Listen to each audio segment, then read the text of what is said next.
네, 그러면 지금부터 2023년 유네스코 디스메 심포지엄 경희대학교 두 번째 세션을 시작하도록 하겠습니다. 저는 이번 세션의 사회를 맡은 엄혜진이라고 합니다. 후마니타스 칼리지에 소속되어 있습니다. 이번 세션의 주제는 한국의 사회정의와 메리토크라시 비판이라고 하는 주제로 저희가 토론을 이어갈 예정인데요. 지난 한 몇 년간 꽤 벌써 수년 된 것 같은데 이 능력주의와 관련된 커뮤니케이션 이런 능력주의 관련한 담론들도 굉장히 증폭되어 오고 또 관련한 학술적인 논의도 굉장히 좀 확장되어 왔습니다. 좀 이런 어떤 분위기 혹은 흐름이 이어진 데에는 좀 그럴 만한 이유가 좀 분명하게 있었던 것 같은데요. 뭐 이거는 한국뿐만 아니라 글로벌하게 지금 목도되고 있는 중요한 현상 중에 하나가 그야말로 불평등의 부자연스러운 과잉이다라고 얘기되어질 정도로 불평등 현상이 굉장히 심화되고 있는 어떤 현상과 구조. 근데 또 흥미로운 것은 이런 불평등에 대한 사회적인 혹은 대중들의 지지가 또 매우 이례적으로 높은 시대라고 하는 어떤 현상을 경유하면서 좀 이런 것들이 발생하게 된 어떤 근원적인 구조가 무엇일까, 기저가 무엇일까 라고 할 때 이 능력주의라고 하는 것을 좀 경유하는 것이 아니냐. 한마디로 말하면 이 능력주의의 어떤 능력주의라고 하는 것의 제도이기도 하고요. 또 이 능력주의와 관련된 뭐 심성의 구조라고도 얘기할 수 있을 것 같습니다. 좀 이렇게 능력주의에 좀 주목하면서 지금의 불평등과 또 이 불평등에 대한 강도 높은 지지 현상, 좀 이것들을 학술장에서 많이 논의하고 또 함께 분석해 왔던 것 같습니다. 근데 오늘 이 자리는 좀 굉장히 각별하게도 이런 논의를 주로 이 청년 세대의 어떤 경험과 관점에서 저희가 살펴보려고 하는데요. 이게 왜 좀 유익하고 유의미한 것이라고 볼 수 있냐면 실제로 이 능력주의 커뮤니케이션이라든가 능력주의 담론과 관련해서 중요한 주체가 청년 세대이기도 하고 또 실제로 그 능력주의 관련한 어떤 비판 혹은 또 어떤 분석의 대상이 또 청년 세대이기도 하거든요. 그렇다면 실제로 이 청년 세대들이 경험하고 또 분석하고 또 관점을 갖고 있는 능력주의 문제라고 하는 것은 무엇일까? 또 다시 말하자면 이 능력주의 비판의 어떤 각도는 무엇이어야 될까라고 하는 것에 대해서 훨씬 더 예각화되고 또 생생히 살아있는 좀 이런 쟁점들을 저희가 얻을 수 있게 되지 않을까 하는 기대가 아주 큰 세션이 아닐까 이런 생각이 듭니다.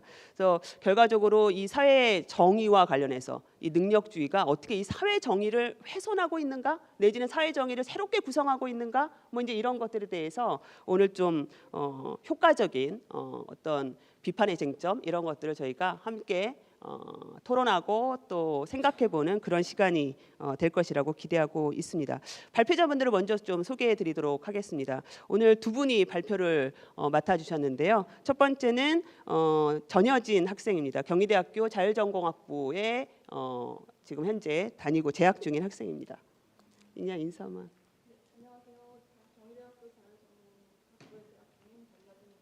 네, 마이크 나중에 그다음에 두 번째는 이제 경희대학교 영어영문학과에 재학 중인 전수민 학생입니다. 네, 반갑습니다. 전수민입니다. 네, 오늘 그리고 굉장히 좀 중요하게 토론을 맡아주실 분으로 서울대학교 아시아도시사회센터에서 연구보조원으로 활약하고 계신 박양권 선생님께서 함께해 주셨습니다. 안녕하세요, 박양범입니다. 네, 예. 그래서 오늘 이렇게 두 분의 발표, 그다음에 한 분의 토론으로 이루어져 있어서요. 조금 저희가 제한된 시간에 이걸 좀 운영해야 되다 보니까 간단하게 좀 진행 방식을 함께 공유하도록 하겠습니다. 일단 두 분 발표를 각각 15분 정도씩 연이어서 듣는 것으로 하고요. 발표가 끝나면 곧바로 이어서 토론자 선생님의 어떤 토론 내용을 좀 듣도록 하겠습니다. 그리고 이제 좀 이렇게 이 발표자 분들이 그에 대해서 좀 뭐랄까요 토론에 대한 답변을 준비하실 동안에 혹시 플로어에 계신 선생님들께서 좀 함께 이야기 나누고 싶으신 내용이 있으면 제가 그때 이제 드리는 기회를 활용해서 함께 이야기 나눠보면 좋겠습니다. 그러면 좀 시작해 보도록 하겠습니다. 전여진 학생부터 일단 발표 시작하도록 하겠습니다. 네. 자료 화면이 준비되었을까요?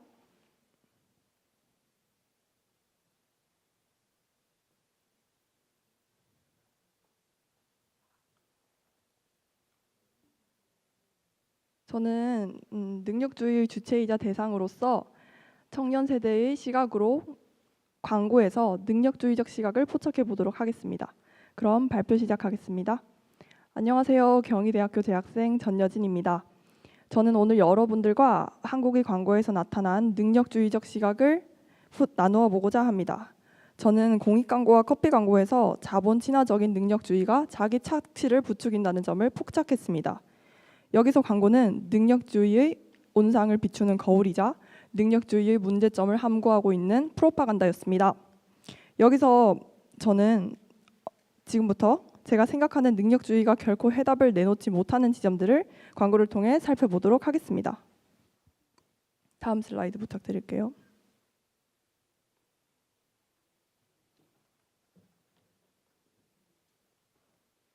네, 능력주의가 정의하고 평가하는 능력이 무엇인지 혹시 생각해 보신 적 있으실까요?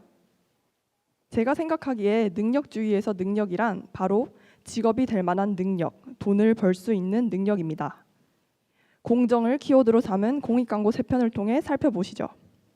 이것들은 10년에서 20년 전에 만들어진 광고 영상이지만 이 광고 메시지가 오늘날 한국 사회에 미치는 영향이 분명히 있기 때문에 여러분들께 소개해드리고 싶습니다. 먼저 맨 왼쪽의 광고부터 보실까요? 이 광고는 한국의 전래동화를 각색했습니다. 제가 가져온 광고는 콩쥐 팥쥐 속에서 주인공 콩쥐가 새엄마와 새언니 팥쥐로부터 구박받고 있는 장면입니다. 여기 화면에 달린 자막에서는 콩쥐가 재능을 펼칠 기회가 있었다면 이라고 달아놨는데요. 과연 콩쥐에게는 어떤 재능이 있었을까요? 가운데 광고를 보실까요? 이 광고는 분위기가 사뭇 진지하고 어둡죠.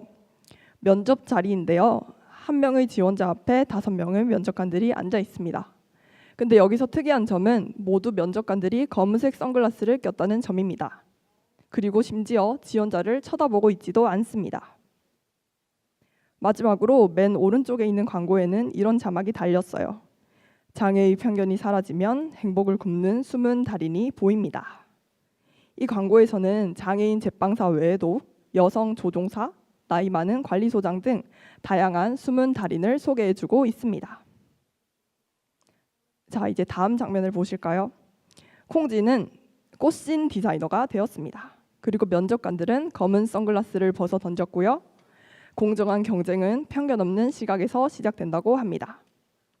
이 광고들은 모두 비슷한 메시지를 전달하고 있습니다. 성별, 나이, 학력, 장애 여부를 떠나 사람을 제대로 평가한다면 그 사람은 능력을 인정받아 직업을 가질 수 있다는 것. 그런 사회는 공정하고 행복한 사회라는 점을 강조하고 있습니다. 정말 그럴까요? 이제 각 광고들을 하나씩 차례대로 검토해 보겠습니다. 먼저 숨은 달인이 여러 등장했던 맨 왼쪽의 광고에서는 이 광고의 제목은 숨은 달인 찾기입니다. 다들 숨은 그림 찾기는 아실 거예요. 이 숨은 그림 찾기 언어 유희로 보이는데요. 그런데 여기서 인재들이 정말로 제 의지로 숨어 있었을까요? 가운데 광고에서 등장했던 검은 선글라스 같은 편견이 이 인재들을 가리고 있지 않았을까요? 그럴 경우 숨은이라는 표현은 아무리 언어 유희라고 해도 적합하지 않습니다. 그리고 두 번째 광고에서는 아까 우리 면접관들이 모두 검은색 선글라스를 끼고 있었다는 점에 주목했었죠. 그런데 하나 더 공통점이 있습니다. 이 면접관들이 모두 중년의 남성이라는 점입니다. 하지만 제가 여기서 구체적인 장면은 가지고 오지 않았지만 이 광고 속에서 지원자들은 비교적 구성이 다채로웠는데요. 여성, 장애인 남성, 저학력 남성 등 모두 획일적으로 중년 남성인 면접관들과는 구성이 비교적 다채로웠죠. 이 구성의 대비가 암시하는 바가 무엇일까요? 바로 다양한 구직자의 직업사회 진입을 관리 감독하는 기성세대는 중년의 남성이라는 것. 그들이 편견을 버린다면 사회는 인재를 발굴할 수 있고 행복해질 수 있다는 것. 즉 사회를 운영할 권력은 여전히 중년의 남성으로 대표되는 집단에게 있다는 또 다른 편견이 드러난 지점이 아니었을까요? 자, 이제 세 번째 광고를 보기 전에 이 세 가지 광고는 모두 공정한 사회의 방해꾼이 오직 편견인 것처럼 편견에 대한 강조가 대단했는데요. 편견 때문에 능력을 발휘하지 못하는 인재들이 많다고들 하는데 저는 여기서 능력을 발휘할 기회만큼이나 능력을 발견하고 그 능력을 키울 기회만도 중요하다는 점을 제안하고 싶습니다. 저는 이 세 번째 광고에서 콩쥐가 어쩌다가 꽃신 디자이너라는 꿈을 가지게 되었는지, 이 꽃신 디자인이라는 재능을 어떻게 발견했고 그 재능을 키울 결심을 어떻게 하게 됐는지가 너무나도 궁금합니다. 그리고 여러분들의 이야기도 궁금합니다. 여러분들이 유달리 잘하는 무언가를 발견하셨나요? 그리고 여러분 곁에 여러분의 능력을 알아보고 지지해주는 사람들이 곁에 있으신가요? 이런 질문들을 제쳐두고 마냥 기회의 장만 늘린다면 공정한 사회로 가는 길은 까마득할 것 같습니다. 이 세 가지 광고들은 모두 결말에서 인물들이 일자리와 직업을 가지면서 행복한 결말을 맺습니다. 왜냐하면 능력주의가 상상할 수 있는 최상의 시나리오가 모두가 쓸모 있는 사회이기 때문입니다. 우리는 그 쓸모를 위해서 어떤 시간을 보내고 있는지 커피 광고를 통해 살펴보도록 하죠. 제가 준비한 광고는 인스턴트 커피 광고입니다. 정말 우리는 곳곳에서 커피 향을 맡을 수가 있는데요. 카페에서는 당연하고요. 거리에서, 사무실에서, 집에서 커피를 빼놓고는 살 수가 없을 정도입니다. 그렇다면 커피 광고 기획자들은 어떤 장소를 골랐을까요? 제가 관찰한 결과 커피 광고에서 나타나는 상황은 대체로 두 가지로 나눠졌습니다. 바로 아주 쉴 때나 잠깐 쉴 때입니다. 왼쪽의 광고 모델 같은 경우에서는 산 정상에 올라서 휴식을 취하면서 커피를 마시고 있고요. 오른쪽의 광고 모델은 뒤에 배경을 주목해 보시면 종이 서류가 막 휘날리고 있습니다. 아주 복잡한 사무실의 상황인 거죠. 하지만 이렇게 휴식을 취하는 동안이든 바쁜 와중이든 커피를 마시는 순간만큼은 여유롭습니다.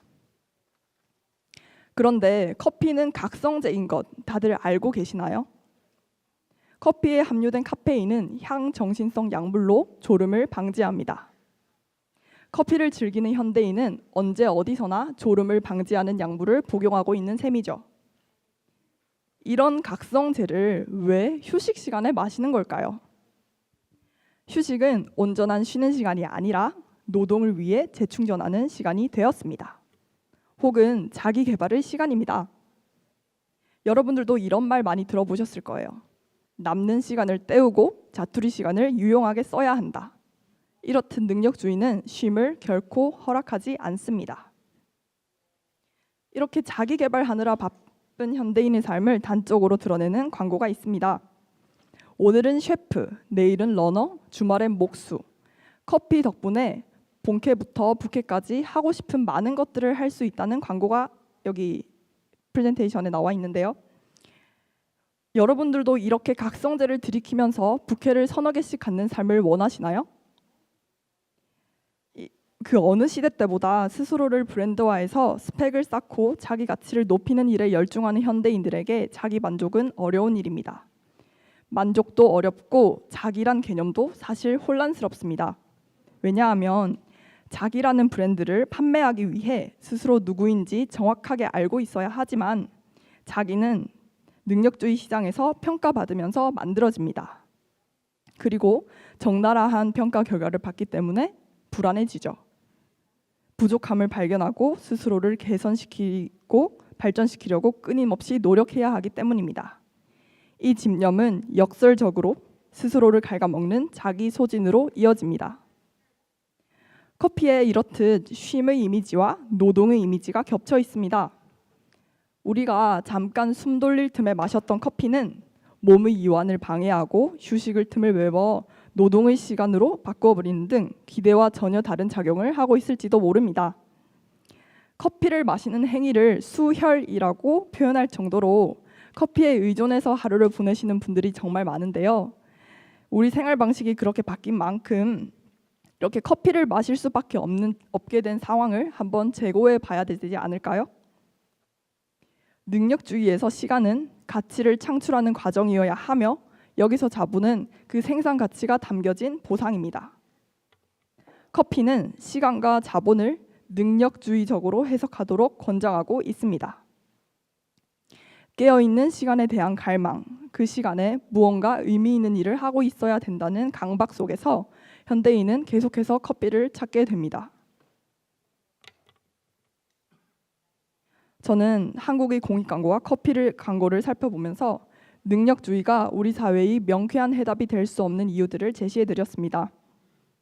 능력주의는 자본 친화적인 능력만을 좋아합니다. 그러나 사회를 살아가는 데는 이런 능력만으로 충분하지 않습니다. 우리는 능력이 아닌 사람과 함께 살아갑니다. 능력주의는 이 점을 종종 잊기 때문에 돌봄의 가치를 경시합니다. 능력주의는 한 사람의 재능, 잠재력, 가능성, 전망을 자본 중심적으로 평가하기 때문에 그의 가치는 오직 자본 중심적으로 매겨지고 단정지어집니다. 이 맥락 속에서 현대인은 되고 싶은 나가 너무 원대한 나머지 되어가는 나를 매우 못살게 굴기도 합니다. 이제 우리는 능력주의로부터 한 걸음 떨어져서 능력의 모호함에 질문을 던지고 돌봄 네트워크를 구성하며 자기 착취를 본격적으로 문제 삼을 차례라고 생각합니다. 그럼 이상으로 발표를 마치도록 하겠습니다. 감사합니다.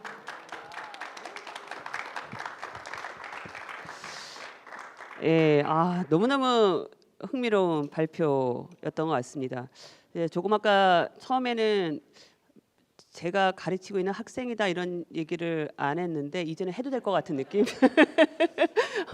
제 제자라고 자랑스럽게 얘기할 수 하고 싶어지는 그런 발표가 아니었나 이런 생각이 듭니다. 이 광고라고 하는 것은 우리 사회의 어떤 의식뿐만 아니라 이 무의식이라고 하는 것을 아주 적나라하게 노골적으로 보여주죠. 그래서 우리 사회가 어떤 욕망을 갖고 있는가 뭐 이런 것들을 분석하는 데 있어서 아주 중요한 대상이 많이 되어 왔는데요. 이걸 능력주의라고 하는 관점에서 살펴본 이 광고에 관한 분석이 저희에게 우리가 기존에 가지고 있었던 능력주의 논의에 관한 어떤 특정한 내용들을 훨씬 더 적나라하게 드러내주면서 흥미로운 어떤 논점을 제공하지 않았나 이런 생각이 듭니다. 심지어 공익광고마저도 능력주의를 제대로 작동시키면 잘 될 거야라고 하는 공익광고마저도 얼마나 편견에 휩싸여 있는가. 그리고 이 커피 광고는 이 쉼이라고 하는 것을 포함해서 삶 전체를 능력의 자원 혹은 자기 개발의 어떤 통로로 보여주는 무지막지한 뭐 최근에 뭐 저희한테 익숙해진 또 아주 좀 저희가 좀 많이 주목하고 있는 어떤 연구자 낸시 프레이저의 말을 인용하자면 그야말로 이 식인자본주의적인 성격, 되게 식인주의적인 어떤 성격을 잘 보여주는 이런 측면이 아니었나 이런 생각이 듭니다. 매우 흥미로운 발표였습니다. 그리고 이번 두 번째는 전수민 학생의 발표를 또 이어듣도록 하겠습니다.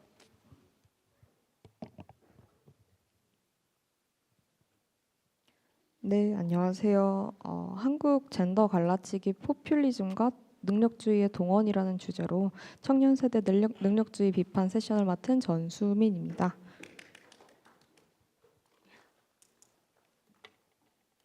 자, 한국의 능력주의와 공정성 담론에서 자주 호명되는 주체는 청년입니다.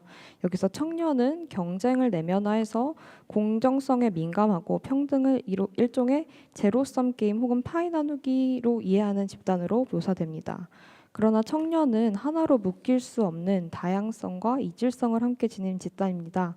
따라서 이런 특징을 모든 청년으로 일반화하기에는 당연히 어렵겠죠. 그렇다면 이 능력주의 분배 논리에 잠시만요. 죄송합니다. 제 오늘 발표는 능력주의 자체에 대한 비판이라기보다는 물론 그 부분도 있긴 하지만요. 그 한국 청년 세대의 공정과 능력주의 담론이 어떤 주체를 중심으로 논의되어 왔는지, 또 그것이 젠더를 관통하여 논의되면서 정치적으로는 어떻게 그리고 왜 동원되었고 그 결과는 무엇을 말하는지에 대한 저의 견해 제시이기보다 그냥 제가 공부하고 고민했던 바를 말하는 자리가 되겠습니다.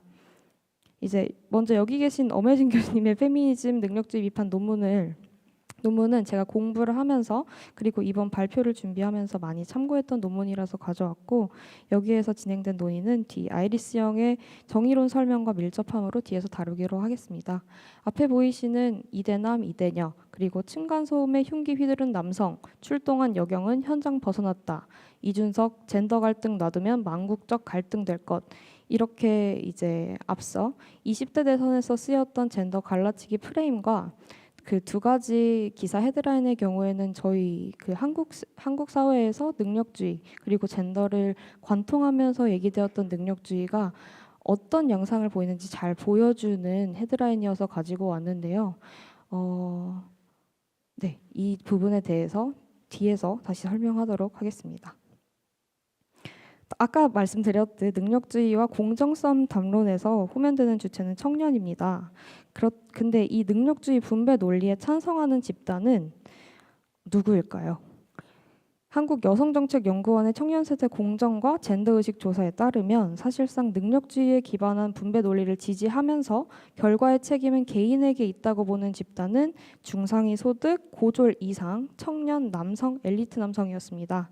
그러나 청년 모두의 목소리로 대변되는 공정성 담론이나 정책 방향 설정에서는 이 남성들의 그 청년 엘리트 남성의 목소리가 과대표되어 왔고, 이러한 경향성은 정치권의 포퓰리즘이 능력주의를 소환하면서 젠더를 갈라치기의 기점으로 설정한 것에서 잘 보여준다고 생각합니다.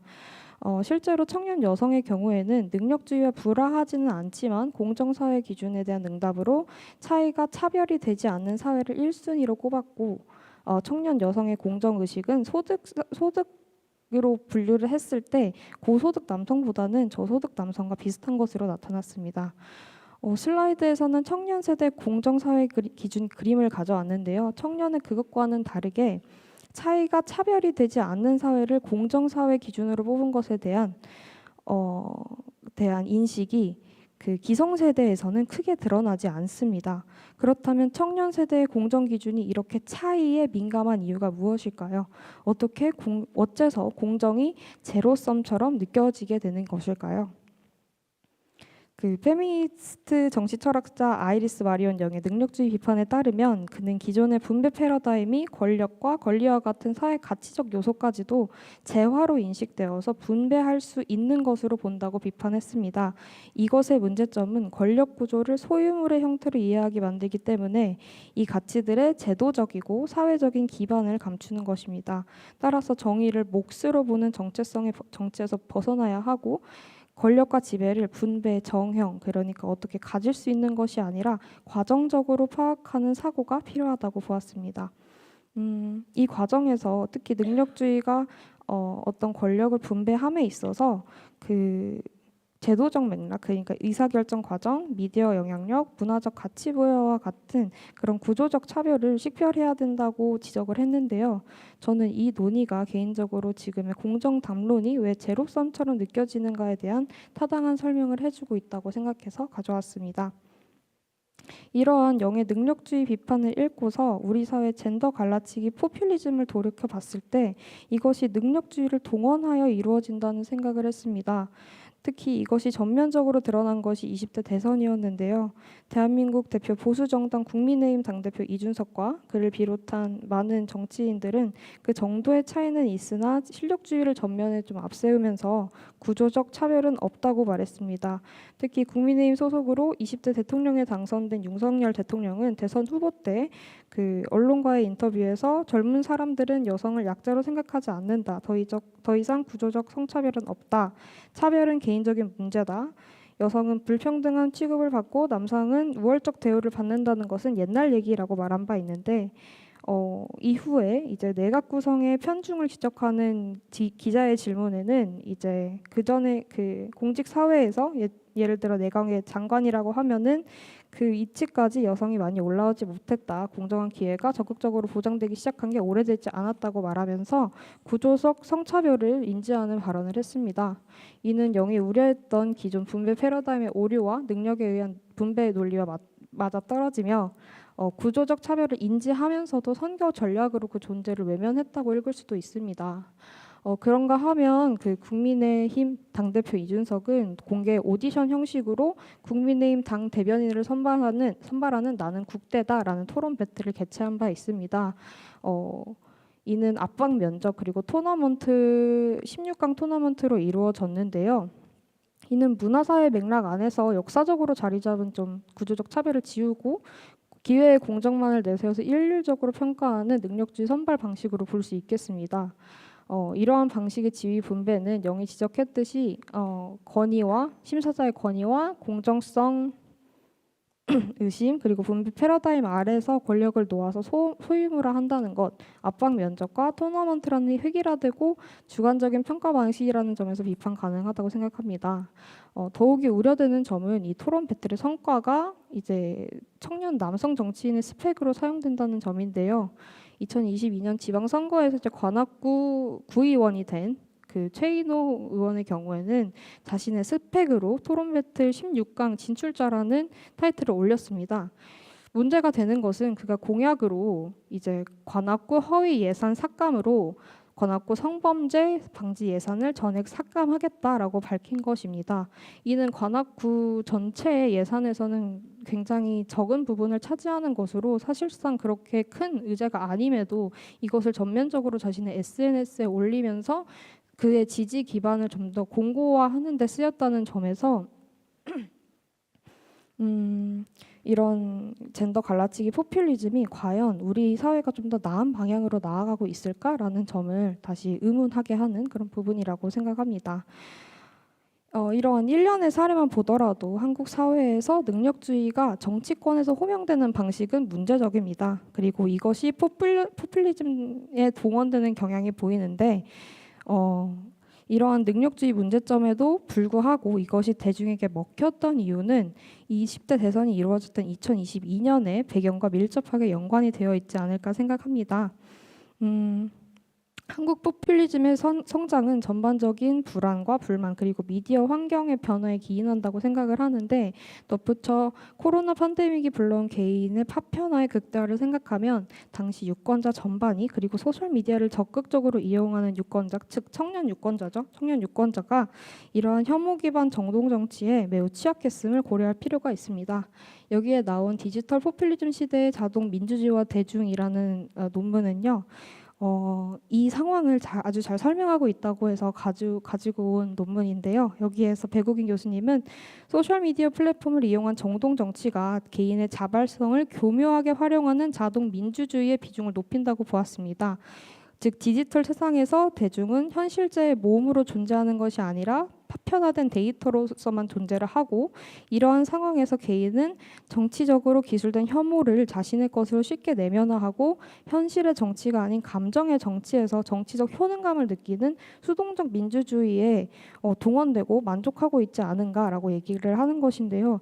그러니까 의제를 중심으로 이것이 옳다 그르다 자신의 정치적인 견해가 아니고 그냥 이 안에서 내가 정서적으로 이렇게 생각하고 여기에 대해서 어쨌든 화를 내고 있으니 나는 정치적인 사람이다. 정치적으로 본인이 시민적 권리를 행사하고 있다라고 생각하고 그치게 되는 것입니다. 그리고 이렇게 몸이 부재한 상태에서 민주적인 공론장의 역할이 축소되는 것은 당연하다고 생각하는데요. 세계화와 4차 혁명 흐름에 더해서 코로나 바이러스 팬데믹으로 개인의 파편화가 극단적인 상황에서 미디어 장치는 감정과 정서의 정치화를 통해서 디지털 포퓰리즘의 기반을 제공하게 됩니다. 이로 인해서 민중에 의해 촉발되는 진짜 우리가 원하는 것이 무엇인지 얘기하는 아래에서부터 포퓰리즘보다는 위에서 앞서 말했듯이 기술된 그리고 정치적인 엘리트의 포퓰리즘이 나타났다고 생각을 합니다. 그 한나 아렌트의 공적 영역 개념에 따르면 공적 영역은 시민성이 번영할 수 있는 비물질적 나타남의 공간과 이러한 행위와 숙고가 구체화해서 나타날 수 있는 물질적 공동 세계라는 두 차원의 연결로 나타납니다. 그에게 정치란 공적 공간에서 실제하며 토론을 통해 타인의 구체적인 차이와 개별성을 직접 느끼는 것에서 얘기가 되는데요. 이는 영이 말한 차이의 정치에 기반한 시민민주주의 중요성과도 맞닿아 있다고 생각합니다. 그리고 아렌트가 지적을 했듯 여론 불씨는 특히 여론의 형성이 잘 이루어지는 온라인 공론장의 특징을 다시금 생각해보고 수동적인 민주주의가 아니라 이제 얼굴을 맞댄 그 뜨거운 토론 등의 현재적이고 정치적인 행위를 통한 행위의 필요성을 시사한다고 생각합니다. 결론은 이제 이것과 관련해서 또 저명한 학자인 샌델이 얘기하기를 능력주의의 이상은 그 이동성에 있지 평등에 있지 않다고 지적을 합니다. 그 아이리스 영의 정의로는 초월적이기보다는 과정을 더 중요하게 생각한다는 점에서 실전적인데요. 그의 정의와 정치는 일치를 하고 정의 개념이 시간성과 사회적 맥락과는 분리될 수 없다고 보았습니다. 현재 한국 청년 사회가 느끼는 불안과 좌절은 소득과 성별, 학벌을 불문하고 공정에 대한 의구심을 품게 만들고 이는 포퓰리즘을 통해 증폭되었다고 생각합니다. 우리는 문제의식이 동질성 논리로 풀이되어서 니목 내목 따지는 갈라치기 정치로 동원되거나 혹은 구조적 차별에 반대하여 차이의 인정을 통한 연대의 갈림길에 서 있다고 생각을 합니다. 여기에서 연대를 택하는 것이 중요하다고 생각하는데요. 덧붙여 마지막으로 이렇게 남성의 울분을 정치적으로 동원하는 것과는 별개로 그들이 남성으로 정체화하는 것 자체는 백래시로서 우리 사회를 후퇴시키는가 하면 그렇지 않다고 생각합니다. 그동안 남성과 남성적인 것이 보편적인 인간과 기준으로 작동되어 왔다면 그들이 본인을 남성으로 정체화하고 젠더화한 것은 그동안의 사회적 기준의 균열을 말하는 것이지 않을까라고도 긍정적으로 생각해보고 싶습니다. 네. 따라서 이제 차이의 정치 그리고 그것을 통한 연대를 다시금 말씀드리면서 발표 마치도록 하겠습니다. 감사합니다. 네, 이 발표자의 지난 1, 2년간의 이 어떤 연구와 학술적인 탐구의 방대한 궤적을 보여주는 그런 발표가 아니었나 이런 생각이 듭니다. 실제 이렇게 얼마 전에 제가 이제 조사한 내용을 보니까요, 이 능력주의와 정치 성향이 어떤 관계를 맺고 있는가 이거를 설문조사한 내용이 있는데 한국 사회는 보수적일수록 정치적으로 보수적일수록 남성 같은 경우 정치적으로 보수적일수록 능력주의를 찬성하는 경향이 높고 여성 같은 경우에는 여성 청년의 경우는 정치적으로 진보적일수록 능력주의에 대해서 동의하는 수준이 높다 이렇게 나오거든요. 근데 이게 뭐냐면 이 능력주의랑 맺는 관계가 젠더화되어 있다는 거죠. 다시 말하자면 이 능력주의를 경험하고 능력주의에 대해서 갖고 있는 어떤 이상과 생각이 이렇게 남성과 여성 간의 차이가 있다라고 하는 것을 드러내 주는 것이기도 하면서 바로 이 차이를 우리 한국 사회의 정치 담론이 어떤 방식으로 활용하거나 내지는 자기 이익에 맞게끔 재구성해 왔는가 뭐 이런 것들도 좀 저희가 그런 균열점으로부터 좀 연구해 나가야 될 이런 시점인데 지금 전수민 학생의 어떤 탐구나 연구는 그런 내용들의 좀 중요한 시사점을 기반에 있으면서 또 새로운 것들을 확장시켜주는 논의가 아니었나 이런 생각이 듭니다. 그래서 매우 흥미로운 발표 두 분 발표 잘 들었는데요. 그럼 이에 대해서 아까 소개해드린 대로 박양변 선생님의 또 강도 높은 강도 높고 이 불화를 일으키는 그런 토론 부탁드리도록 하겠습니다. 고맙습니다. 네, 그러면 토론 시작하겠습니다. 저는 토론자로 일단 하기로 하고 그 원래 쓰셨던 글들을 좀 읽어봤는데 토론을 그러니까 비판을 하려고 해도 할 게 잘 안 나와서 뭐 너무 잘 쓰셔가지고 그래서 좀 어려웠지만 그럼에도 불구하고 좀 같이 논의를 확장시켰으면 좋겠다는 마음이 들어가지고 좀 준비해봤습니다. 먼저 전효진 선생님 광고와 능력주의를 관련해서 얘기해 주셨는데 이제 각 분마다 나름의 이제 네이밍을 해서 제목을 붙였는데요. 먼저 능력이라고 불리는 것의 다층적 속성 드러내기, 다층적 속성을 드러내면 어떨까 하는 얘기로 했습니다. 그래서 전여진 선생님은 이제 공익 광고, 커피 광고 사례를 비판적으로 검토하셨고, 그리고 이제 한국 현대 사회가 능력주의가 짚어내고 있지 못하는 그러나 중요하게 다뤄져야 될 단면들을 섬세하게 분석해 주셨습니다. 구체적으로 발표자는 한국의 능력주의 풍토가 역설적이게도 능력이라는 개념을 모호하게 다루고 있고 돌봄을 평가절하하고 있고 휴식을 하지 않으면서까지 개인을 착취하고 강화하고 자기 착취를 강화하고 있다는 점들을 충분히 지적해 주셨습니다. 그리고 이제 능력주의가 능력의 특정 부분만을 강조해서 생산하고 있음을 밝혀주셨고, 그러면 이제 저는 이 세 가지 중에서 크게 첫 번째 능력의 모호성 부분에 집중해서 능력주의 이후 능력주의 너머를 상상할 수 있는 생각의 실마리들을 덧붙이는 것으로 토론을 이어가면 어떨까 싶습니다. 먼저 제가 봤을 때 능력이라는 개념이 모호하지 않으려면 무엇을 능력이 좋은 것으로 볼지에 대한 그 기준이 명확해야 된다고 생각합니다. 그래서 어떤 예시를 가져오면 좋을까 생각하다가 대다수 한국 사람들이 과정이 공정한 것으로 인정하고 있는 양궁 국가대표 선발을 사례로 들면 어떨까 합니다. 얼마 전에 항저우 아시안 게임이 끝났는데 대중의 이목을 끄는 여러 가지 스토리들이 있었고 선수들이 있었지만 공정의 관점에서 봤을 때 그 직장인 출신으로 양궁 대표에 선발되어서 메달리스트가 되셨던 분들은 아마 기억하고 계신 분이 있을 겁니다. 그래서 좋은 사례가 될 수 있을 것 같은데요. 왜냐하면 한국의 엘리트 스포츠 풍토에서 취미로 운동을 시작한 직장인이 국가대표가 되는 일은 상상하기 쉽지 않기 때문입니다. 그렇기 때문에 이런 양궁 대표 선발을 사람들은 공정한 것으로 여기고, 그리고 결과적으로는 한국 양궁이 늘 최고의 성과를 얻는 것으로 설명하곤 합니다.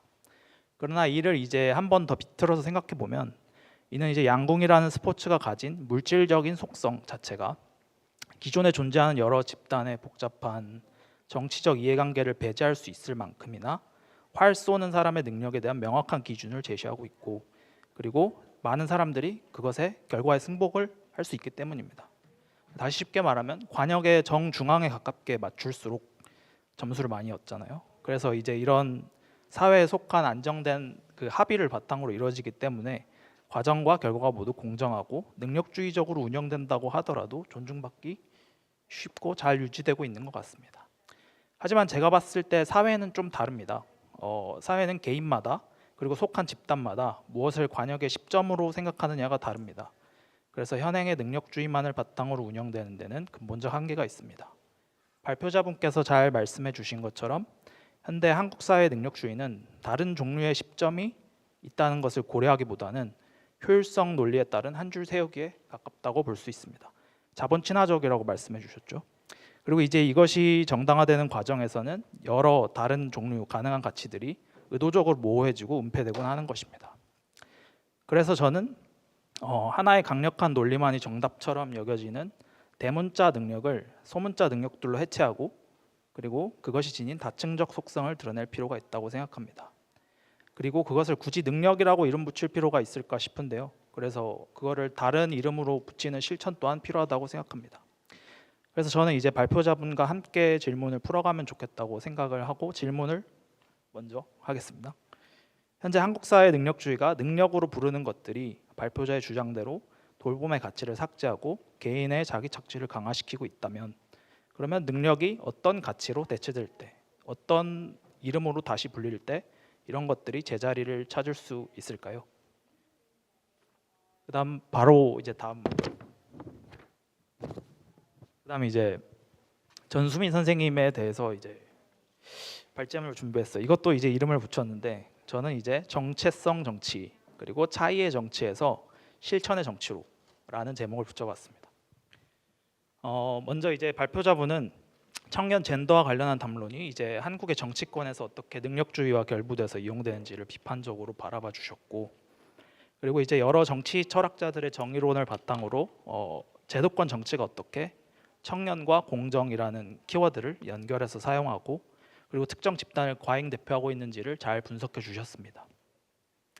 특히 이제 젠더와 관련해서는 혐오에 기반한 정동 정치가 수행되고 있다고 분석해 주셨고, 결론적으로는 갈라치기 전략을 사용하는 우파 포퓰리즘의 위험성을 지적해 주셨습니다.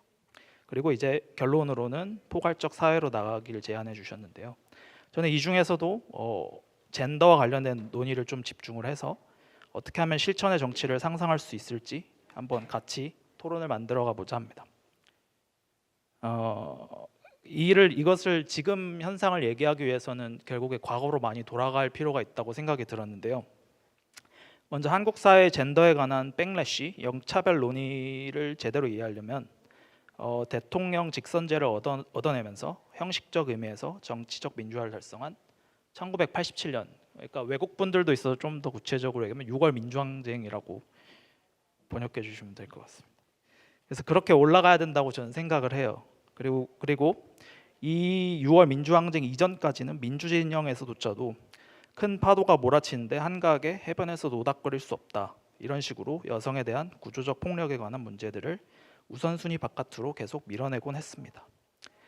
그리고 그랬던 결과는 발표자분께서 잘 정리해 주셨듯이 그보다도 한참 뒤에 있었던 페미니즘 리부트라는 정치적 목소리에 대답할 역량을 키워오기는커녕 어떻게 그것을 전술적으로 활용할지에만 관심이 가 있는 사람들을, 즉 정치인들을 양산해냈습니다. 심지어는 자유진영, 보수진영 할 거 없이 문제 해결에 앞장서야 했었던 정치인들 자신이 오히려 성폭력 가해자로 발각되는 일도 지난 몇 년간 계속되어 왔습니다. 그리고 이렇게 제도 정치권이 기이하게 진화해 오는 와중에 사회 차원에서는 젠더 갈등이라고 불리는 것들이 이제 저희의 일상에 좀 더 직접적인 갈등으로 표출되기 시작했습니다. 이는 기성 정치권이 만들어낸 갈등과 혐오라는 정동정치 틀에 무력하고 수동적인 개인들이 순응한 것으로 설명할 수도 있을 것입니다만, 또 한편으로는 각자가 적극적으로 자기 진영에 가담함으로써 갈등이 확대 재생산된 측면도 있다고 생각합니다. 특히 후자에 대해서 좀 더 말하자면, 특히 미디어가 젠더 갈등의 주체로 묘사하고 있는 이대남, 이대녀라는 프레임이 있습니다. 그리고 저는 아직은 이대남이에요. 29살이라서. 무튼 그래서 객관적인 판단을 할 수는 없겠지만, 무튼 이걸 감안하고 좀 들어주셨으면 좋겠어요. 저는 어쨌든 페미니즘 리부트라는 시기부터 나름 페미니즘과 관련된 공부도 하고 친구들과도 많이 얘기를 해봤었는데요. 나름 개인의 경험을 좀 정리를 해보자면, 제 주변의 많은 이대남 친구들은 주로 페미니즘이라는 관점을 생물학적 여성과 긴밀히 얽혀 있는 것으로 이해하고 있는 경우가 많았고요.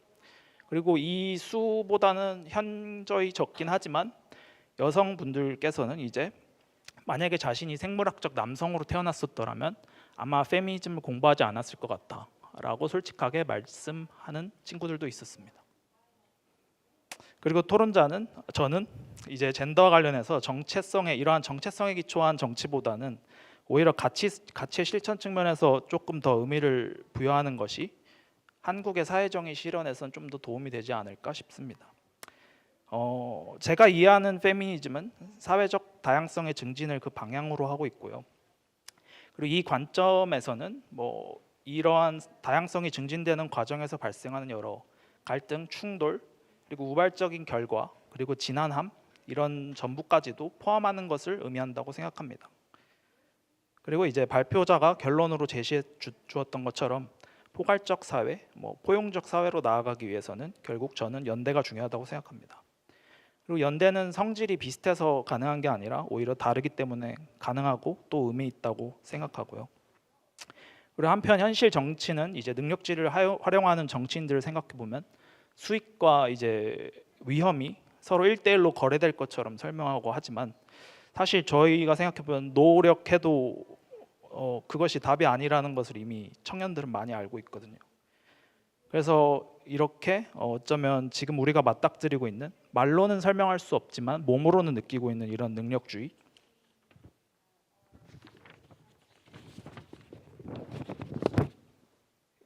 대한 불편함들이 이미 실천의 정치가 시작되었다는 것을 알리는 건 아닐까 싶습니다. 그래서 이제 질문을 같이 풀어갔으면 좋겠는데요. 이런 젠더 관련 담론들이 특히 청년 세대에서 갈등의 핵심으로 여전히 있는데, 근데 이제 청년 세대들이 혐오 정치에 쉽게 순응하지 않는 실천 중심의 정치를 지향한다면 우리는 어떤 연대의 모습을 상상할 수 있을지, 물론 제가 답을 아는 건 아니지만 같이 고민해봤으면 좋겠습니다. 이상입니다. 네, 이 발표자들 입장에서 가장 환호하는 토론을 해주시지 않았나 이런 생각이 드는데요. 발표 내용을 그 의도와 내용까지 꼼꼼하게 검토를 해주셨을 뿐만 아니라 질문을 정확하게 적시해 주시면서 이 발표자가 이 질문에 잘 적극적으로 또 대응하고 준비할 수 있도록 해주신 것 같아요. 먼저 이 발표자들의 답변을 좀 듣는 시간을 가질 텐데 혹시 지금 플로어에 계신 분들 중에서 뭐 그 질문에 좀 얹혀서 토론자의 어떤 토론 내용에 얹혀서 내가 좀 이런 얘기 좀 더 하고 싶다 이런 내용이 있으시면 지금 해주셔도 좋을 것 같은데 어떨까요? 없을까요? 그러면 이 발표자들이 답변을 또 하는 동안 또 그 기회를 이용해서 한번 좀 생각 정리해 보시면 좋을 것 같아요. 질문 한번 좀 준비해 주세요. 네. 그러면 누구부터 할까요? 전현진 학생부터. 네. 네. 네, 정말 재밌는 토론문이었습니다. 맞아요. 일단 사회는 스포츠와 다르죠. 스포츠에서는 과정이 비교적 투명하고 공정합니다. 근데 우리 사회는 그러기가 쉽지가 않고 그리고 기준을 명확하게 세우는 일도 힘들죠. 그런데 제가 제 발표 내용에 비추어서 제안을 드리고 싶었던 점은 양궁이 과정이 관역에 싸맞춰서 그 점수판에 바로바로 점수가 나오기 때문에 공정한 건 맞지만 그런 양궁이라는 재능을 어떻게 발견하게 되었을까? 저는 이 점을 더 질문드리고 싶습니다. 스포츠라는 재능을 발견할 수 있었던 기회, 그 재능을 키울 수 있었던 기회는 어떻게 마련되는 것일까? 그런 이야기를 좀 더 나눠보고 싶고요. 그리고 제가 자본 친화적인 능력주의가 자기 착취를 부추긴다는 점을 계속해서 강조했는데요. 제가 생각하기에 우리 사회가 좀 더 나아지려면 사회가 필요로 하는 능력에 사람을 맞추기보다 우리 사회가 좀 더 유연해질 필요가 있다고 생각합니다. 지금껏 능력주의 사회가 이야기하는 사회는 이상적으로 그리는 사회는 조금 일방향적이었다고 저는 생각하는데요. 조금 더 다양성을 가졌으면 좋겠습니다. 예를 하나 들어보자면 제가 지금 대학생이니까 대학생 입장에서 많은 생각을 하게 되는데요. 대학이라는 교육기관에 들어와서 교육을 받을 때 그리고 시험을 통해서 평가받을 때 어문 계열이나 사회과학 계열 학생들은 많이 공감하실 거예요. 글쓰기 능력이나 말하기 능력이 뛰어나면 비교적 좋은 점수를 얻기가 수월합니다. 근데 저는 글을 잘 쓴다고 말을 잘한다고 똑똑하다고만 보기는 어렵다고 생각해요. 그게 똑똑함의 지표라고는 생각하지 않습니다. 다른 방식으로 자기가 가진 생각과 의견을 표현할 수도 있을 텐데 지금 현 대학 교육기관에서는 글쓰기와 말하기에 집중한 교육을 하고 있지 않나?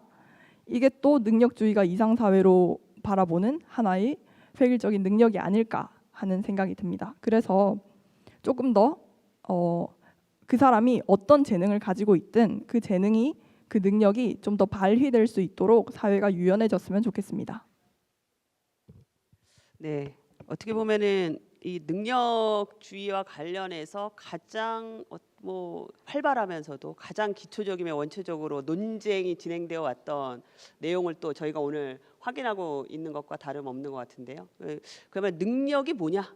능력이라고 하는 것의 데피니션 그리고 능력은 도대체 어떻게 형성되고 능력은 또 어떻게 평가할 수 있는 거냐라고 하는 이 능력주의라고 하는 것이 갖고 있는 근원적인 논쟁거리죠. 그래서 이런 내용들을 또 한번 확인시켜주는 그런 내용이 아니었나 또 발표자의 어떤 고민이 담겨 있지 않나 이런 생각이 듭니다. 이번에는 전수민 학생. 네, 먼저 저의 비로한 글을 정말 열심히 읽어주셔서 정말 감사하다는 말씀 먼저 드리고요. 혐오 정치에 쉽게 순응하지 않는 실천 중심의 정치를 지향한다. 여기에서 정체성 정치와 대비되는 개념으로서의 차이의 정치, 거기에서 나아간 실천의 정치를 얘기를 하기는 했는데요. 이게 더 이상 이렇게 분배 패러다임, 그러니까 그런 사회 가치들과 같은 어떤 정의나 공정이나 권력과 같은 그런 사회 가치들을 분배 패러다임 속에서 생각하기보다는 이것이 우리가 평등하게 나눠 가질 수 있는, 즉 공유할 수 있는 것으로 생각하는 어떤 사회적인 상상력이 필요하다고 생각을 합니다. 그래서 아마도 아이리스 영이 그 결과적인 것보다는 과정적인 것에 좀 더 주목하자고 얘기를 하지 않았나 생각을 하고요. 그리고 지금까지의 이제 정의관이라는 것이 지금까지의 정의관을 제가 생각하기에는 페미니즘이 계속해서 좀 도전해 왔다고 생각이 드는 게 이제 보편성과 특수성, 이성과 감성의 대립 등으로 연상되는 이제 공사의 전통적인 대립에 도전을 하면서도 지금 얘기되는 것이 지금 정의 그리고 권력이라는 것이 남성 중심적으로 이제 사회에서 나타나게 되면서 그것을 지탱하고 있는 어떤 그 돌봄에 대한 논의도 함께 가져가야 된다고 생각을 합니다. 네, 그래서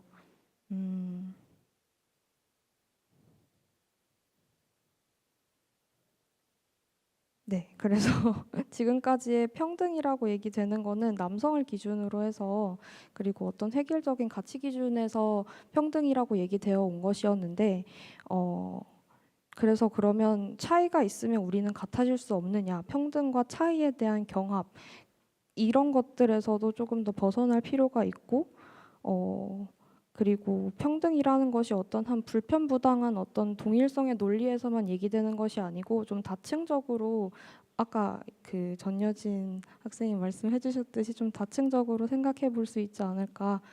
그런 사회적 상상력이 가능할 때 우리는 또 다시 얼굴을 맞대고 얘기를 하면서 너는 생각보다 나보다 다르지 않구나, 혹은 너는 생각보다, 그러니까 우리는 어떤 정체성에만 멈춰 있지 않고 가변적인 존재구나라는 것들을 이해하는 게 중요하다고 생각을 합니다. 네. 네, 어떻게 보면 좀 연결이 되는 것 같아요. 전여진 학생의 발표와 또 이 토론에 대한 어떤 답변이 갖고 있는 어떤 핵심이 능력의 개념과 형성과 평가라고 하는 것이 갖고 있는, 또 토론자 선생님 말에 인용한다면 그 다층성이겠죠, 그죠? 그런 것들 속에서 이것들이 계속 문제적인 방식으로 우리 사회가 정의되고 있는 거 어떻게 우리가 다룰 것이냐, 이런 것들이 굉장히 좀 중요하다 이런 말씀을 해주셨다면, 전수민 학생은 거기서 좀 나아가서 능력의 주체가 도대체 누구였는가? 우리 사회에서 이 능력주의의 주체로 누가 호명되어 왔는가? 사실은 남성으로 동일시되어 왔음에도 불구하고 그것이 인간 전체를 대표하는 것처럼 우리 사회가 만들어 온 것은 아닌가? 그러니까 그 질문이 바로 페미니즘이 능력주의에 대해서 비판하는 핵심적인 어떤 내용이 아닌가 싶다, 이런 말씀을 하시는 것 같아요. 그렇게 되면 돌봄이라고 하는 것이 저희의 어떤 고민 안에 들어오게 되는 거죠, 그죠? 이게 돌본다라고 하는 것은 결국 임신과 출산을 할 수 있는 주체를 전제하면서 나올 수 있는 개념이기 때문에 우리 사회가 어떻게 그동안 효과적으로 이 돌봄을 비과시화하고 또 저평가하고 배제해 왔는가라고 하는 것은 능력주의가 갖고 있는 이 능력의 주체라고 하는 것을 우리가 새롭게 고민할 때 좀 우리가 사고할 수 있게 되는 거 아닌가, 이런 논의로 좀 이어진 것 같습니다. 되게 짧은 시간인데도 불구하고 능력주의에 관련해서 저희가 수행하고 또 고민해야 될 쟁점들이 참 많이 얘기되지 않았나, 이런 생각이 드는데요. 사회자로서 굉장히 가장 곤란한 어떤 상황을 맞이하고 있어요. 보통은 이럴 시간이 부족해서 문제가 되는 경우가 많은데 시간이 남는 이런 상황이 좀 발생을 하고 있어요. 그래서 질문 좋습니다. 네, 이 플로어에서 이 사회자의 어떤 네, 김윤준 선생님. 네. 우선 전여진 선생님께 드리고 싶은 질문은 그런 생각은 못 해보셨는지, 그러니까 우리가 능력주의 번역을 잘못했다고 저는 생각을 하는데요. 메리토크라시라고 하는 건 기본적으로 질서를 얘기하는 거죠. 그러니까 지배의 질서를 얘기하는 건데, 이 메리토를 우리는 그냥 개인의 능력이라고 자꾸 생각하게 만든다. 그 질서가 요구하는 능력에 대한 얘기, 그러니까 누가 더 잘 수능하냐, 누가 그 질서를 유지하고 재생산하기 위한 뭐 시험을 잘 보느냐, 이제 이런 것이다. 그러니까 메리토크라시라는 말 자체가 개인의 다양한 능력에 대한 이야기를 배제한 질서를 얘기하는 것이죠. 그러니까 다양성이라든지 자기의 재능을 그러니까 재능이라는 말을 우리는 메리토라고 이해하기는 어렵다. 이거는 탤런트라는 다른 의미다. 그러니까 능력주의를 그러니까 메리토크라시를 비판하고 각기의 재능을 발굴하게 하고 발견하게 하려면 그 자체가 메리토크라시라고 하는 질서를 넘어서야 되는 거거든요. 그러니까 탈질서적이어야 되는 겁니다. 근데 이제 그런 부분에 대해서는 혹시 이제 생각을 해보셨는지. 근데 제가 듣기로는 메리토크라시를 비판을 하는데 그 질서 안에서 나의 다양한 우리를 인정해 주세요라고 하는 좀 청원 같은 걸로 이제 들리는 측면도 있다라고 하는 거고요. 그 부분에 대한 생각을 해보셨는가? 그거에 대해서는 또 어떻게 생각하시는가 여쭤보고. 전수민 선생님한테는 그러니까 젠더로 동원되고 있는데 그런 젠더의 질서들을 이제 파괴하는 방법은 무언가? 제가 조금 엉뚱한 이야기인 것 같습니다만 제가 이제 집에서 이렇게 보통 글 쓰고 공부하고 작업할 때 치마를 입으면 굉장히 편하겠다. 그래서 치마를 사려고 찾아봤는데 다 치마 바지는 있는데 치마 자체는 없는 게 전 치마가 꼭 입고 싶은데 그래서 내가 치마를 한번 뭐 만들어서 팔든지 해야겠다. 난 저렇게 나 같은 사람을 위한 이제 이런 부분 생각을 했는데 제가 놀래요. 우리 아이들이나 학생들도 제가 치마를 찾아서 입고 글을 쓰고 공부를 하고 싶고 뭐 이제 이렇다라고 하면 근데 저는 왜 그런지는 모르겠는데 제가 남자다워야 해라고 하는 그런 의식을 해본 적이 없거든요. 그런데 좀 이렇게 너무 이렇게 좀 마초 같다는 비판은 또 들을 때도 있어요 살면서. 근데 여성스러움, 남성스러움 이 부분들, 그러니까 젠더라고 하는 것 자체가 사회적으로 이제 결정된 어떤 이제 성적 차이 부분에 대한 얘기를 합니다만 우리가 이 젠더 논의를 너무 이제 사회적인 부분으로 하는데 오히려 거꾸로 젠더의 부분들을 해소하는 부분에 있어서 자기 안에 여성성, 자기 안에 남성성 뭐 이런 부분들이 다 있는 거죠. 우리가 이제 그거를 생물학적인 신체 구조로 남성과 여성으로 구분해서 그렇지만 뭐 돌봄에 대한 혹은 뭐 용맹하게 뭔가 나가갖고 해결해야 된다는 이 부분들 다 갖고 있는 거라고 저는 이제 생각이 드는데 그런 부분에 대한 주목하는 논의는 없는지 이제 그 공부하시면서 내 안에 여성성, 내 안에 남성성 이 부분들을 다 통합하는 그래서 상황과 어떤 삶의 현실 속에서 무엇이 이제 발휘되어야 하는지 이제 어떤 그런 부분에 대한 논의들 그런 건 없는지 그거는 박양범 선생님 저 질문하고도 그 연결이 돼 있는 것 같아요. 왜 우리는 자꾸 그런 생물학적이고 이제 신체적인 차이 부분 속에서의 남성과 여성을 자꾸 이제 이야기를 하게 되는가? 뭐 문명사적인 이유는 있겠죠. 문명사적으로 여러 가지 이제 이유가 있는데, 근데 이제 그 살펴보면 사실 다 갖고 있는 거다. 그래서 뭐 요새는 남성들도 그렇고 제가 아까 이제 치마 입고 싶거나 뭐 제가 좋아하는 정치학자 선생님 중에서는 일부러 여성적인 이제 여기 그 화장도 하고 치마도 입고 브래지어도 차고 이러고 다니셨던 분이 있어요. 그러니까 저 이제 그런 부분들은 자기 안에 여성성을 표출해보고 싶었던 욕망과 관련된 거 아닌가라는 생각이 드는데 그런 부분이 어떻게 또 해법으로서 모색될 수 있는지의 가능성에 대해서 여쭤보고 싶습니다. 메리토크라시에 대한 보다 엄밀한 정의가 필요한 거 아니냐. 사실 좀 학술장에서는 좀 많이 얘기되고 있는데요. 메리토크라시에 대한 어떤 정의 좀 학술적으로 엄밀할 필요가 있다 이런 얘기인 것 같고 두 번째는 좀 정리하자면은 젠더 갈라치기를 넘어설 수 있는 상상력 뭐가 있을 수 있겠냐 이런 얘기가 될 것 같아요. 간단하게 답변 부탁드립니다. 네, 교수님 질문 들으면서 잠깐 생각을 해봤는데요. 저는 전수민 선생님 발표를 빌려서 답변을 드리고 싶어요. 질서를 넘어서는 무언가에 대한 문제 제기를 하는 게 아닌가라고 질문을 주셨는데요. 네, 맞습니다.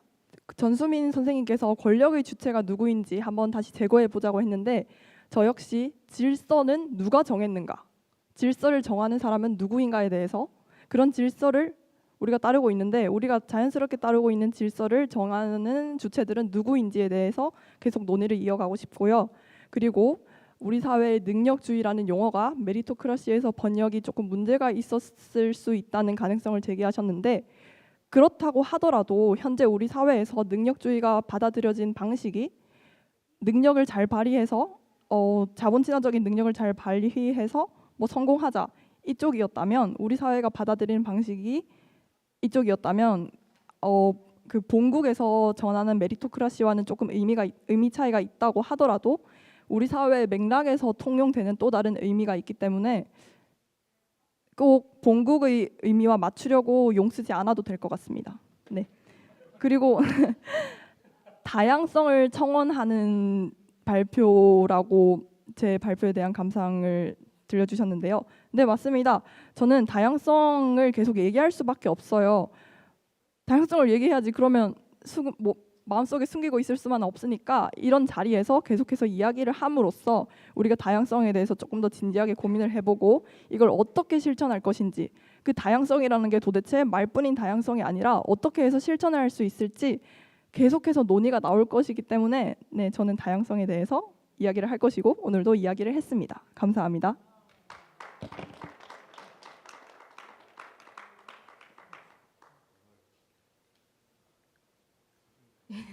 네, 이제 그 젠더 이분법을 넘어선 어떻게 좀 다양성의 상상력을 어떻게 우리가 정치의 장에서 표출할 수 있을 것이냐에 대한 논의는 이제 치마로 말씀해 주시기는 했지만 좀 다양한 레프레젠테이션이 필요하다고 생각을 합니다. 그래서 이제 정체성 정치로 계속 환원이 되는 거는 내가 그 정치인이나 어떤 정치적 성향과 내가 이제 조응하거나 아이덴티파이 할 수 있기 때문이라고 생각이 드는데요.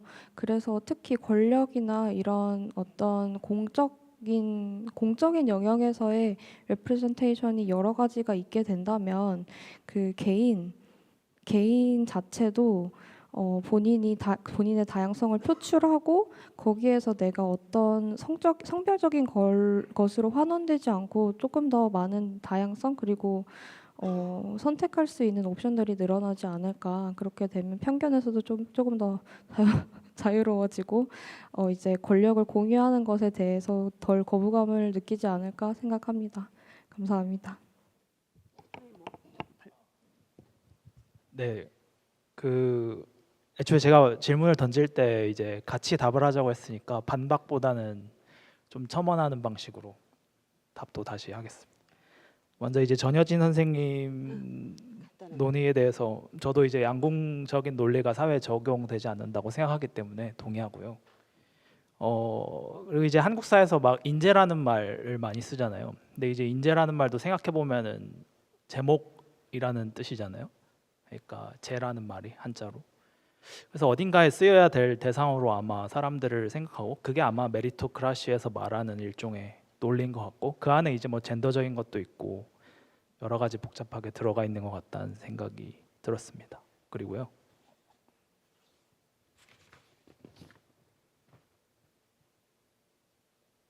네, 전수민 선생님 얘기에 대해서도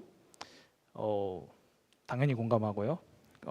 어떻게 하면 연대가 가능할까? 저도 이제 나름대로 질문을 한 입장에서 나름 생각해봤는데 저는 오히려 본인의 약함을 그냥 인정하는 그런 용기에서 시작될 수 있을 거라고 생각했어요. 나 능력 없다라고 인정하고 나면 그리고 그럴 용기가 좀 생기고 나면 연대가 가능하지 않을까? 그래서 보통 연대는 주로 약자들이 하는 경우가 많잖아요. 뭐 그렇게 되면 그런 인정을 통해서 가능하지 않을까 생각이 들었고 그리고 차이와 평등에 대해서도 약간의 그 개념상에 서로 충돌하는 부분이 있다고 말씀해 주셨는데 전 이것도 다양성 관점에서 보면 충돌하지 않을 수 있다고 생각을 하는데 다양성의 관점에서 보면은 서로 같아서 평등했다기보단 서로 다르니까 각자의 의미가 있고 유니크하기 때문에 그렇기 때문에 평등한 거라고 저는 뭐 논리적 해답이긴 하지만 저는 다양성의 가치가 중요하면 그게 곧 그 자체로 유니크해지기 때문에 평등이라고 또 저는 그렇게 생각하고 있습니다.